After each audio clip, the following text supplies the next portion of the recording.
Welcome to my economics channel, where today we have been given the gift of bad economics. And in today's episode, we're going to be talking about Economics Explained from here on in called EE. And in today's episode, we're going to critique his video on how there's hyperinflation, or apparently hyperinflation, happening in the United States right now. However, you just can't see it, and EE is here to point out why. So for this critique, I drew upon a bad economics thread, which I'm going to link down below, which I use as a springboard for my video. So what EE does is he paints a picture of what hyperinflation is, and in particular uses a number of prominent examples. For example, we have the most famous one of all, which is the Weimar Republic, we have Yugoslavia, we have Hungary, we have Zimbabwe, we have Venezuela, and North Korea. And what EE tries to do is paint parallels between the hyperinflation episodes in those countries on one hand, and what he perceives as what is happening right now in the US. He's trying to say that the US really is no different, and that indeed a lot of the same criteria, or a lot of the same things that were happening back then in those countries, or in some cases are still happening, they are happening right now in the US, and that hyperinflation is here, or at the very least it's coming very, very shortly. And with that, let's get right into the video. With regards to these aforementioned countries that have faced hyperinflation episodes, the story he is trying to sell relies on him connecting money printing, also known as quantitative easing, directly over to inflation and eventually hyperinflation. It is a very simple story with a very simple narrative, alongside the very serious and ominous music in the background. This is put together in such a manner as to impress on you that this simple story is something that connects to the present, and indeed can be relevant to the United States today. It's put together in such a manner as to create an authoritative voice, while presenting very little evidence, of course. And so the following is drawn from what I think is a seminal paper called The Ends of Four Big Inflations by Thomas J. Sargent. The actual story of what is happening here is almost entirely the reverse of what EE is trying to say. When reading the paper by Thomas Sargent, we understand that failed governments came into being first, for different reasons, and then hyperinflation followed on from very poor fiscal policies. These policies happened for a variety of reasons, and predominantly had to do with the fact that in most cases the central banks were not independent, and that governments did reckless spending and increased deficits. The Weimar Republic is of course the poster child for hyperinflation, and because the government at the time was trying to inflate away its debts and doing more money printing to help pay off war reparations. Whether or not we can necessarily entirely put the blame on the governments in the past for what was happening, or that there were necessarily better alternatives, it is the fact that it was predominantly their poor policies that helped bring about the hyperinflation in the first place. In this manner, it is very disingenuous for EE to try to connect those events to what was happening back then to what is happening today in advanced economies, and in particular in the United States. The political reality of the United States, alongside the institutions, including of course the aforementioned independent central bank in the form of the Federal Reserve, is very different to the situations and institutions that the previous countries and governments found themselves in. Naturally, this much more nuanced story is not as appealing or perhaps as sellable as the story that EE is trying to sell. In all of these examples, which are just a selection from the last century, there are a few very noticeable common trends. Some kind of destabilising event, be it a war or a natural disaster or a piece of policy that leads to a sharp decline in productive capacity, which is corrected with stimulus measures funded by the printing of money. Here we see a false equivalence. He is trying to equate what is happening under COVID and with governments deliberately going into lockdown around the world to what happened with the past aforementioned hyperinflation episodes. Whilst COVID-19 was indeed an unexpected event like many of the other events the other countries faced, the way governments reacted around the world was entirely the way they should have reacted to a global pandemic. The difference is that certain governments reacted slower or faster, or did not have the fiscal space to act in the same way that countries like Australia, the United States, and many Western nations did. The lockdown is a man-made event, and this meant that people were deliberately without work in certain industries so that we could slow the spread of the virus. This is because most governments calculated that it is better to lock down the economy now than it is to keep everything open, keep the money flowing, but ultimately cause more deaths later. In the short run, it might be okay to keep things open while your neighbors close down because you can keep your income high for at least a little bit, but you will cause more deaths in the long run, which in turn slows down long-term growth. Whether you feel this trade-off is worth it, it is irrespective of the fact that most governments, if not all, did indeed choose this trade-off. That means that productive capacity is purposely curtailed, and a lot less stuff overall was created. Whereas in the previous hyperinflation episodes, typically a lot of productive capacity was actually destroyed, or some other disastrous event occurred, and it was not as easy to restart capacity to increase supply to what it was before the disaster happened. That means that when the government started money printing, supply did not increase, however demand did, and this meant more money was chasing fewer goods. Whereas, what is happening now is that when the government is printing money, and in particular in the United States, which is what EE is focusing on, the stimulus will allow the economy to reopen faster and supply can get to, or at the least close to, what it was before the pandemic struck. Economic downturns are unfortunate realities, but they are to be expected. Market crashes might sting a few investors and push average people's retirements back a few years, but for those with the time horizon and fortitude of spirit to hold on to a broad portfolio of assets, everything normally ends up just fine. This is a very flippant and bizarrely tone-deaf way of saying that it's okay for people to lose their pensions and savings and the ability to retire. This comment is extremely detached from reality that most people inhabit. And yet, of course, it is made in such a manner that suggests that this comment is to be taken seriously in the context of the video. Hyperinflation is game over. The United States of America, 2020. EE attempts to paint a false equivalence with what is happening in the United States today, and then this is used as the basis for the claims made in his video. This is to claim that all of the money printing that the United States is doing will lead to hyperinflation. But naturally, he does not go into detail with what all of the money printing is actually meant to do and why do it in the first place. We'll get more into that later. In an attempt to combat this massive drop in economic output, the US has printed more than a third of the active money supply in the economy today within the last 12 months. This money printing has combined with an increase in private sector borrowing and a drop in productive capacity due to the devastation brought about by the global pandemic. If this set of circumstances sounds familiar, don't worry, because apparently it's all going to be different for the United States. And here we have another flippant remark. Given no further analysis is done, I shall have to do it for him.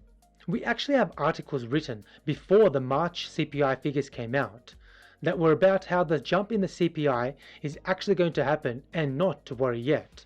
What happens to all of the printed money actually matters to the economy. Just printing money on its own doesn't tell us the whole story. If the money printing happening today can be called another quantitative easing program, then how come the first 3 quantitative easing programs didn't cause any inflation? And this is where it's useful to segue into a very good article entitled, "Why are banks holding so many excess reserves?" The article goes into detail with what was happening mechanically and in the financial system with all of the money printing that was happening back then. The idea is that during the credit crunch or during a downturn, and those two are often synonymous, people do not want to hold the normal assets in their portfolio, and instead there's a rush to cash. This is because cash is considered the safest, or at least one of the safest assets to own during a downturn. But of course, during a general downturn, everyone is rushing to cash at the same time. The very fact that everyone is rushing to cash at the same time means there is not enough to go around, which means you exacerbate what could have been a smaller crisis. No one wants to miss out, and if people feel like they are missing out or are going to miss out, a mass panic could occur.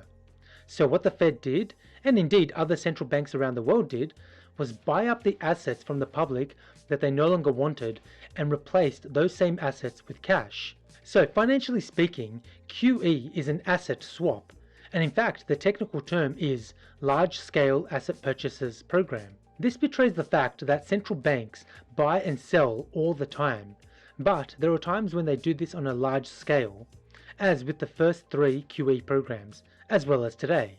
So then people get the cash they want and they give up the other assets, and those assets end up on the balance sheets of the central bank. those same assets have to show up as increased, excess, reserves with the member banks. So that it was that base money increased, and what used to be about 50 billion in size to about 4 trillion after the third QE program, and which now stands at about 10 trillion. So it was not just a matter of increased money supply in the economy on its own. This money came out and was swapped with the assets people used to have. The following excellent article from Medium lays it out well and shows us a very beautiful graph in this regard. This shows us exactly how the printed money went over to the banks. From this same article we also get, and since 2008, the Fed has paid interest to banks on excess reserves for the express purpose that all of these reserves, that it created through QE, not flood the market in a tidal wave of lending and inflation. Whatever else you think of this arrangement and of the banking system as a whole, part of the reason inflation has not shown up is due to policies run by the Fed. Another paper that's informative here is called Fear, Lockdown and Diversion, Comparing Drivers of Pandemic Economic Decline 2020. The point this paper makes is that during the pandemic, people are saving more money predominantly as a precautionary measure. And indeed, in many countries around the world, saving rates shot up during the pandemic, and in particular in the United States, which is what the paper is studying. The paper finds that this precaution persists for a while, and it is not easy for people to simply pick up spending again. And so, it will be a while before spending increases to levels seen before the pandemic hit. What happens with the stimulus money matters, because if people are still fearful, they will not spend the money on goods and services, and instead they will save it and perhaps use it for other sort of investments, which might account for the increased investments in the stock market, or perhaps even into crypto and other asset classes. And so it is that we see asset price appreciation, but we do not see a corresponding rise in the CPI, because the general goods and services we are all purchasing, we are not increasing our consumption of all that much. Since the beginning of 2020, this index, which is made up of the 500 largest companies in America, has undoubtedly become less good. Sure, there are a few companies that have benefited from working from home or delivering products to combat the pandemic, but most companies are struggling. He doesn't say what he means by most companies. The United States economy is picking up again, and even though many companies were lost along the way, the majority are still around. Otherwise, the unemployment figures would be much, much worse. This government life support, as he likes to put it so derisively, is exactly what counter-cyclical measures are about, and this is where the stimulus comes in. The whole point of stimulus is that it's used during times of downturn, where the stimulus packs a bigger punch. Global supply chains have been slowed, making production more difficult. People are moving about less, therefore burning less fuel, and this is all to say nothing of companies directly involved in tourism or hospitality, which are now basically on government life support. It's fair to say that this collection of 500 companies is less good than it was 16 months ago. It's producing less, making less profits, and is far more reliant on government subsidies that may or may not continue into the foreseeable future. What EE is saying here is absolutely asinine. He's implying that there is something fundamentally wrong with these companies, instead of the fact that we are living through a global pandemic where we have been forcibly shut down and thus have forcibly shut down the economy. These companies aren't quote-unquote less good and living off quote-unquote government subsidies. This is exactly the scenario that we want in the case of the global pandemic. We need to keep these companies on ice, as a way of a metaphor, while the pandemic runs its course, or maybe more accurately while we distribute the vaccines and reach herd immunity. When that happens, this is when the vast majority of the companies can reopen and life can more or less return to normal, even if life will never be quite the same as it was before the pandemic. Some things are indeed changed forever, but this is not a reason not to do the stimulus measures, and it definitely does not validate the analysis that EE is trying to give. It would therefore stand to reason that, all other things being equal, this index would be exchangeable for fewer American dollars today than it was back at the beginning of 2020. But of course, that's not the case. In fact, it's actually exchangeable for 30% more dollars than it was at the beginning of 2020. So, either this equation is totally illogical, or The true value of dollars has fallen faster than the true value of this collection of companies. I won't go into the details of the stock market, as people that are smarter than me can do that, and indeed have done that. Suffice to say that what matters is that people believe in the future of these companies, believe in the future cash flows that these companies will eventually make. And it's not a case of people being delusional or idiotic. It's that people can see the pandemic will end, even if it takes another year or two. But then after that, they understand the economy will more or less return to normal, and cash flows and revenues and profits will return, and these people want to get in on the action now. There is also the element of people not being able to spend their money on other things they normally would, such as restaurants, cinemas, theme parks. And those kind of things are the ones that are currently shut down. Does this necessarily imply that the stock market is a guaranteed good investment? Oh, absolutely not. Future events may play out that prove today's investors wrong. But a lot of people are investing today based on a brighter economic outlook in the future. Think of it another way. If the stock market and house prices and wages increase by 50% in a year, we would all think that's a really good thing. But if an average grocery trip became 50% more expensive in that same year, alarm bells would start ringing. House prices are indeed going up alongside the stock market, and yet consumer prices are not going up. It is indeed the case that many wholesale prices that are inputs into many products have indeed increased, but by and large these have not shown up in consumer prices. This may be down to the phenomenon of sticky prices, where people are reluctant to raise their prices. But what matters is that people are unwilling to raise prices, and this has helped keep prices quite low. Whatever the exact reason, these psychological factors are very real and will be with us for quite some time to come. Iron ore has more than doubled in price in the past 12 months. The same is true of lumber. Crops like corn and soybeans that make up a good portion of the food that we eat are up more than 70%. But the Consumer Price Index, an index of things that are made from steel and wood and corn and soybeans, has barely moved. So what is going on here? Is there some creative or potentially fraudulent accounting going on? Or is America really too good for inflation? Once again, this is not a quote-unquote natural state of affairs. What matters is how the money is spent. If people are not going out and overbidding on items that make up the CPI, then we will not get inflation. One of the reasons people are not going out and bidding up the prices of everyday goods is that because there is no mass panic going on right now. Whereas in other countries that have experienced, and in some cases are experiencing hyperinflation, people do not have trust in the government to fix the situation, or indeed any authority, and they have to go out and try and buy whenever and whatever they can, and inevitably this causes the prices to increase. Also in such countries, there are often supply shortages that track the panic buying further, exacerbating the problem.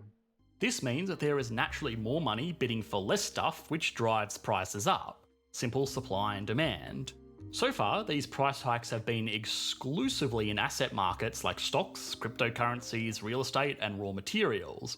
But despite the direct relationship between these markets and the markets for consumer goods and services, the Consumer Price Index, that actually acts as the gauge for what we report as inflation, has remained stubbornly low. EE makes it sound like this is some sort of accounting trick or something where there's this invisible inflation that is happening, but we are not noticing it. But that's just nonsensical. If you are going out and seeing prices on a day-to-day, week-to-week or month-to-month basis, and you are not seeing increased prices, then where is the hyperinflation supposed to be? See shadow stats for this kind of quote-unquote analysis. At the moment, people are still relatively apprehensive about spending too much money. The savings rate in the US is at its highest level in recent history, which means that demand for investment assets has risen at the expense of regular consumption. Now, this won't last forever. In many instances, this fiscal responsibility is not really even a matter of choice, and more so a matter of being stuck at home and unable to spend up big on a holiday or a night out with friends. And here we have EE displaying his enormous ignorance. He mentioned previously simple supply and demand principles, and yet does not actually apply these same principles. In this instance, the supply of most things in the economy has indeed gone down, and demand has stayed up. That much is true. But when people start spending more of their money, that is the moment the supply of things will increase as the economy starts opening up, as more businesses are opening up, and more people start going to work and so on. This will bring supply and demand roughly to where it was before the pandemic began. The other factor to consider is what people gave up to get all of this extra money in the first place. The Federal Reserve has been buying up a lot of assets right now that people do not want at this moment, and so people won't be so quick to spend all of the cash that they have right now. People held those assets precisely because they were productive assets that helped those people invest in the economy and achieve a return. When those are exchanged for cash, that does not mean that people will suddenly go out and start spending all of their money to bid up the consumer price index. Now, of course, the United States, and in particular Biden, is doing another stimulus measure where people will have more money than they otherwise would have. A lot of this money is getting saved, however, and a lot of it is actually going to pay down debts, mortgages, credit cards, and other such debts that people have accrued. So what people are doing is deleveraging in a similar way that they did during the global financial crisis. Before 1973, American dollars were backed by gold, and the US had by far and away the largest gold reserves in the world. Other currencies around the world were in turn pegged to the US dollar, and hence the dollar was the foundation of all global finance. Thank God our money is not backed by gold, as that was an absurd system that had run its course after World War I. There is a very high correlation of countries that came off the gold standard first after World War I and performed better than countries that stubbornly held on to the gold standard. The countries that left the gold standard earlier allowed themselves more fiscal room, giving more freedom to policymakers to help their nations get out of the depression earlier. Whereas the countries that stayed had their hands tied behind their backs and suffered as a result. What the world reserve currency means, and the previous world reserve currency was the pound sterling, is that people want to purchase the debt of the United States, and they do that specifically because they want a safe asset to invest in. This is indeed what might be termed an exorbitant privilege for the United States, as all of this borrowing has helped push down interest rates in the United States and has helped the government borrow much cheaper than it would absent all of those people wanting to invest in the United States. This is not to say that inflation or hyperinflation can never happen, but it will not happen for the reasons that EE has given. Now, of course, this isn't necessarily a foregone conclusion, but the writing is on the wall, so the next logical question you might be asking is, how do you prepare for this? Now, the traditional answer to this would be to hold real assets, like precious metals, productive real estate, or even stocks in companies that wouldn't be too heavily impacted by domestic currency fluctuations. New age solutions might include cryptocurrencies, and it's difficult to say that this was bad advice in the past few months. But there is a more direct solution: shorting currency. Now you might ask, how do you do that? I'm not a financial analyst or a financial channel, but good lord, for the life of you, do not follow this advice and start shorting things like currencies based on what you're hearing in this video. Trying to short something is a good way to lose a lot of money, as your downside risk is almost infinite and the upside is only so high. So please do not follow the advice based on what you're hearing EE say in this video. So, you put down a deposit of 2,000 paper marks and borrow the remaining 8,000 with a fixed rate mortgage. Fast forward 2 years and hyperinflation has gripped the nation. This is obviously causing all kinds of issues for day-to-day life, but it presents you with an interesting opportunity. You pick up a single marble off your desk and sell it to a child playing on the street for some of their pocket money. You then take your marble money to the bank and proceed to pay off your 30-year mortgage 2,000 times over. The ability to have an easier time repaying debt in an inflationary or hyperinflationary scenario is almost completely worthless compared to the damage that such scenarios bring about to the economy. There is also the oh-so-minor situation where you will not be able to easily retire and plan for the future. In an environment where sophisticated investors are anticipating inflation, they will look to take on more debt to invest, especially when that debt can be taken out at record low interest rates. Lots and lots of rich people borrowing lots and lots of money to invest naturally increases the demand for, and therefore price of, those investments, while also putting more cash into circulation. This is patently absurd. As mentioned earlier, that is asset price inflation, and just saying that all of these investments is putting more money into circulation, which will lead to inflation, is absolutely incorrect. Whatever else you do by watching his content, or whatever other actions you take as a result, don't react thinking that inflation is coming because of the analysis presented here by EE. If there was going to be inflation or hyperinflation in the consumer price index, it would have happened by now already. So to finish off with, it's perhaps curious that the analysis EE has given has somehow missed the case of Japan, where nearly 3 decades have passed and there has been near deflation despite the fact that the government has been running vast stimulus programs since the 90s. And during this entire period, and indeed it's an ongoing concern, the government and the central bank have been trying to get some inflation going in the country. There are many theories outlining the lack of inflation in Japan, but one thing that is unequivocal is that simply printing money has not brought about the end of deflation or near deflation in Japan, despite massive stimulus measures set in place by both the government and the central bank. Obviously, there are other forces at work regarding inflation rather than simply printing money. And so that's all I wanted to say this video. Thank you for watching.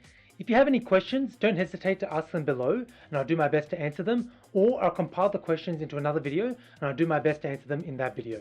But thank you for following all the way to the end. If you wouldn't mind subscribing, that would be great, as of course that helps me, helps my channel grow, reach more viewers, and of course let me earn money down the road. But it'll also help you so that you know when I upload new videos, as I'm going to be doing more EE critique videos alongside other videos, particularly in macro. And so with that, I sign out and I'll see you guys in the next episode.